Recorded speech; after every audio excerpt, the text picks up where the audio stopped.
اما بعد، جس دور میں آزادی دنیا اب ہم وہ زمانہ بھول گئے، جس دور میں آزادی دنیا اب ہم وہ زمانہ بھول گئے، اوروں کو جگانا یاد رہا، خود ہوش میں آنا بھول گئے۔ منہ دیکھ لیا آئینے میں پر داغ نہ دیکھا سینے میں، منہ دیکھ لیا آئینے میں پر داغ نہ دیکھا سینے میں، جی ایسا لگایا جانے میں مرنے کو مسلمان بھول گئے۔ ادا تو اب بھی ہوتی ہے مسجد کی فضا میں اے لوگو، ادا تو اب بھی ہوتی ہے مسجد کی فضا میں اے لوگو، جس ضرب سے دل ہل جاتے تھے وہ ضرب لگانا بھول گئے۔ محترم حضرات اور مہمانان اعزاز، آج میں ان یاران باصفا، شہیدان عشق و وفا، وارثان بلال اور سرخیل آزادی کے تذکرے کی سعادت حاصل کر رہا ہوں، جن کا قلب و جگر اسلام کی عظمت سے معمور تھا، جن کے چہرے پر عزم و استقلال کی کرنیں جلوہ افروز تھی، جن کا دل جذبہ جہاد سے شرسار تھا، جنہوں نے اپنی پوری زندگی اسلام کی سربلندی اور قبلہ کلمت اللہ پر وقف کر دی تھی۔ حضرات، اس چمنستان عالم کا پتا پتا اور بوٹا بوٹا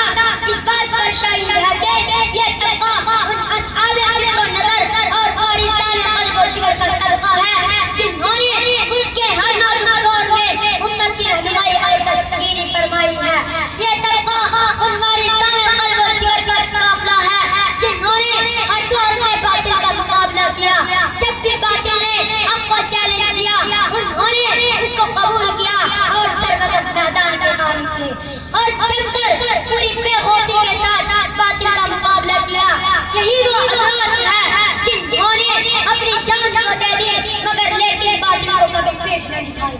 حضرات، جب ہندوستان کی مقدس سرزمین پر انگریزوں کا ناپاک سایہ پڑا اور وہ اپنی شاطرانہ اور حیرانہ چالوں سے یہاں کے مالک بن بیٹھے، جب باشندگان ہند پر طرح طرح کے ظلم و ستم کے پہاڑ توڑے جانے لگے، جب ہندوستانیوں کو غلام بنایا جانے لگا، جب ہندوستانیوں کا خون ان کے پسینے سے بھی ارزاں ہونے لگا، تو ایسے نازک وقت میں سب سے پہلے جس شخص نے علم بغاوت بلند کیا وہ محدث کبیر شاہ عبد العزیز ابن ولی اللہ محدث دہلوی رحمۃ اللہ علیہ ہے۔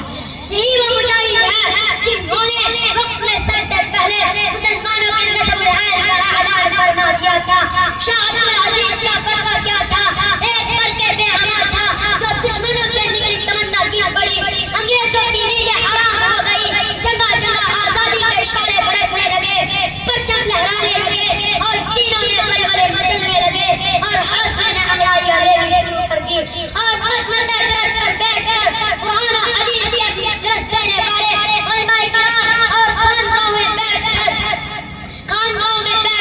اپنے خون جگر سے شمع الاسلام کو روشن کرنے والے مشائخ نظام اپنے مدرسوں کو چھوڑ کر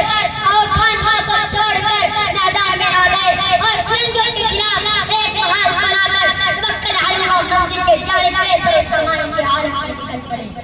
اور میں اکیلا ہی چلا تھا جانب منزل مگر، اور میں اکیلا ہی چلا تھا جانب منزل مگر، راہ رو آتے گئے اور کارواں بنتا گیا۔ حضرات، ہندوستان کی جنگ آزادی میں اگر علماء کرام حصہ نہ لیتے تو یہ ہندوستان کبھی بھی آزاد نہ ہوتا، کبھی بھی آزاد نہ ہوتا، کبھی بھی آزاد نہ ہوتا۔ وآخر دعوانا ان الحمدللہ رب العالمین۔